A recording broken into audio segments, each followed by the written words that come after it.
Robert Chen woke up on the third Wednesday of October, the same way he had woken up on the third Wednesday of every month for the past 7 years, with cautious optimism. Today was Social Security payday. Today $1,847 would be deposited into his bank account, allowing him to pay his rent, buy groceries, refill his medications, and maybe, if there was anything left over, treat himself to coffee at the diner down the street.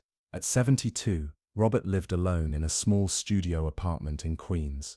His wife Linda had died 4 years ago after a long battle with Alzheimer's. The medical bills had drained their savings, and Robert had been forced to sell their house to cover the costs. Now he lived month to month, surviving on Social Security and the small pension from his 30 years working as a maintenance supervisor.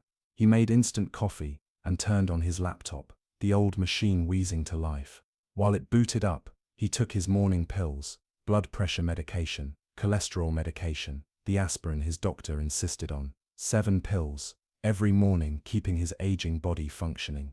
When the computer finally loaded, Robert opened his bank account. The balance showed $127.43, the remainder from last month after he'd paid all his bills. He refreshed the page, waiting for the deposit to appear. Nothing. He frowned and refreshed again. Still $127.43. It was 8:30 a.m. Sometimes the deposits came late, showing up around noon. Robert tried not to panic. He made himself breakfast, 2 eggs and toast, and distracted himself with the morning news. But every 15 minutes, he checked his bank account. By 2 p.m., there was still no deposit. By 5 p.m., Robert's hands were shaking as he dialed the Social Security Administration's toll-free number. He was placed on hold for 45 minutes before a recorded message informed him that due to high call volume, he should try again later. The line disconnected. He tried 3 more times. Each time the same message,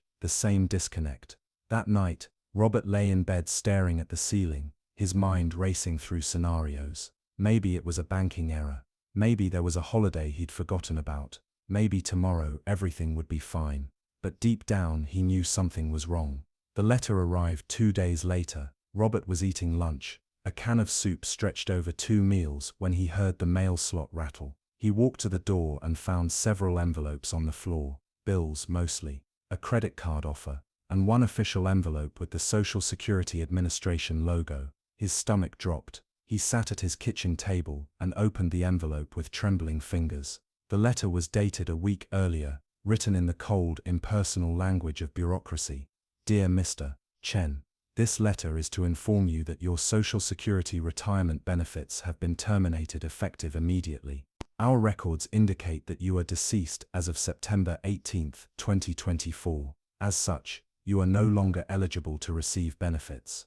Any benefits received after the date of death must be repaid in full. If a payment was issued after September 18, 2024, you or your estate is required to return those funds immediately. If you believe this determination is in error, you have the right to appeal within 60 days of receiving this notice. Robert read the letter 3 times, each word hitting him like a physical blow. Deceased. They thought he was dead. His Social Security had been terminated because some computer somewhere had decided he no longer existed. And not only were they cutting off his benefits, they wanted him to repay last month's payment, money he had already spent on rent and food and medicine. He sat at the table for a long time, the letter clutched in his hand, feeling the weight of absolute helplessness. At 72 years old, he had worked since he was 16. He had paid into Social Security every single paycheck for 56 years. He had followed all the rules, done everything right. And now, because of a clerical error, the government was telling him he was dead. Robert put his head in his hands and wept. The next morning, Robert began what would become a months-long nightmare of trying to prove he was alive. He called Social Security at 7 a.m., the moment the phone lines opened. After an hour and 40 minutes on hold, he reached a representative named Patricia. I received a letter saying I'm deceased, Robert explained, trying to keep his voice steady. But I'm not dead. I'm very much alive. This is a mistake. Patricia asked for his Social Security number and date of birth. Robert heard typing, then a long pause. Sir, according to our system, you passed away on September 18th. The death was reported by It looks like it came from the Department of Motor Vehicles. The DMV? I haven't been to the DMV in 2 years. I renewed my license by mail. Nevertheless, that's what our records show. To have this corrected, you'll need to submit proof that you're alive. Robert almost laughed at the absurdity. How do I prove I'm alive? You'll need to submit a certified birth certificate, a valid government-issued ID, a recent utility bill, and a notarized statement affirming your identity. You can mail these documents to our office, or bring them to a local Social Security office. And how long will that take to process? 6 to 8 weeks, typically, possibly longer during busy periods. 6 to 8 weeks. Robert's voice rose. I have no income. My rent is due in 2 weeks. I need my medication. I can't wait 2 months. I understand your frustration, sir, but this is the process. Without the proper documentation, we cannot reinstate your benefits. Can't you see that I'm calling you, that I'm talking to you? Doesn't that prove I'm alive?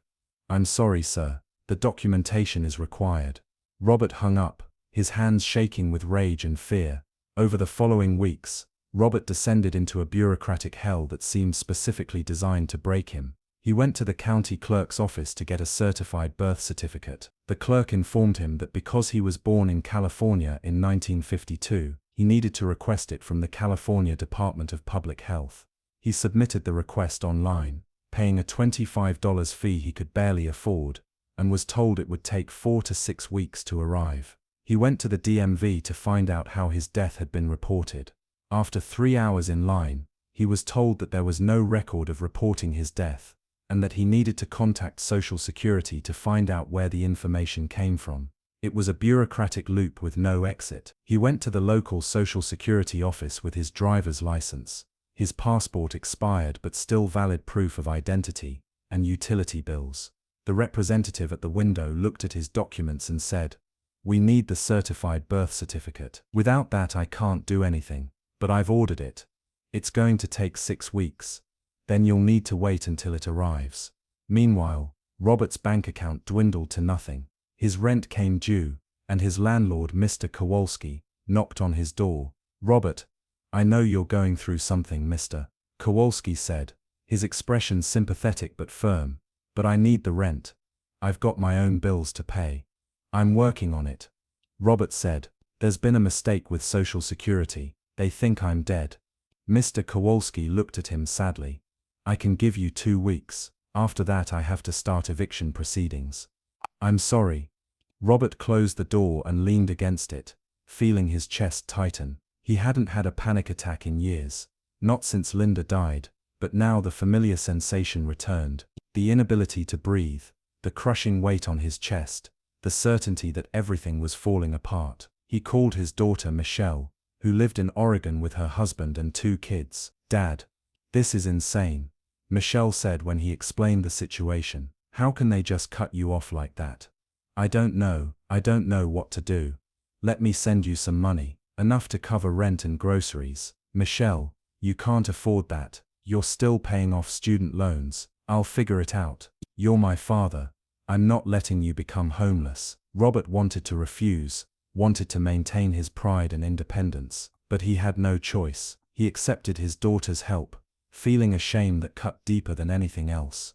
6 weeks after the letter arrived, Robert finally received his certified birth certificate in the mail. He gathered all his documents, the birth certificate, his driver's license, his passport, utility bills, bank statements, and took the subway to the Social Security office in downtown Manhattan. He arrived at 6:30 a.m., hoping to be first in line when the office opened at 9, but there were already 20 people waiting. He took a number and sat in a plastic chair, clutching his folder of documents. By the time his number was called, it was 1:45 p.m. He had been waiting for over 7 hours.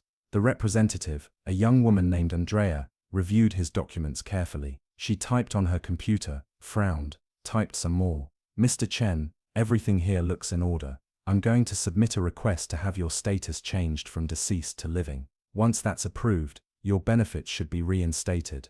"How long will that take?" "The approval process takes about 2 weeks. Then your benefits will resume with the next payment cycle." Robert did the math in his head.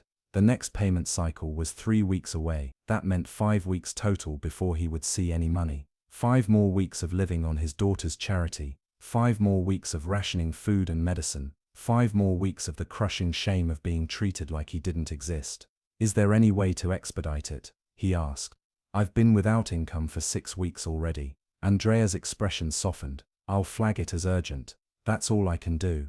Robert left the office feeling hollowed out. He had done everything right, jumped through every hoop, provided every piece of documentation they asked for, and still, he had to wait. Still, he was at the mercy of a system that moved at its own pace, indifferent to his suffering. 3 weeks later, Robert checked his bank account and saw the deposit, $1,847, plus a second deposit for the missed month, $3,694 total. He sat at his kitchen table and stared at the numbers on the screen, feeling nothing, not relief, not joy, not even anger, just emptiness. The money was there, yes, but something in him had broken during those 2 months of fighting to prove he existed. Some fundamental trust in the world, some belief that the systems designed to protect people would actually protect them. That trust was gone. He paid his rent, catching up on what he owed. He bought groceries and refilled his prescriptions. He paid back half of what his daughter had sent him, promising to send the rest next month. But the damage went deeper than money. Robert started having nightmares about being erased, about waking up to find that all evidence of his existence had been deleted. He became obsessed with keeping documentation, multiple copies of every important paper, stored in different places. He checked his bank account 3 times a day, terrified that the money would disappear again. One afternoon, he went to the diner where he used to have coffee and ordered a piece of pie. The waitress, Rosa, had known him for years. Robert, haven't seen you in a while. Where've you been? He wanted to tell her, wanted to explain that he'd been fighting to prove he was alive, that the government had declared him dead, that he'd spent 2 months in bureaucratic purgatory. But the words stuck in his throat. Just been busy, he said. Rosa nodded and brought him his pie with extra whipped cream, like she always did. And Robert sat in that familiar booth, eating pie that tasted like nothing, surrounded by people who assumed he was fine, because he was there, but he wasn't fine.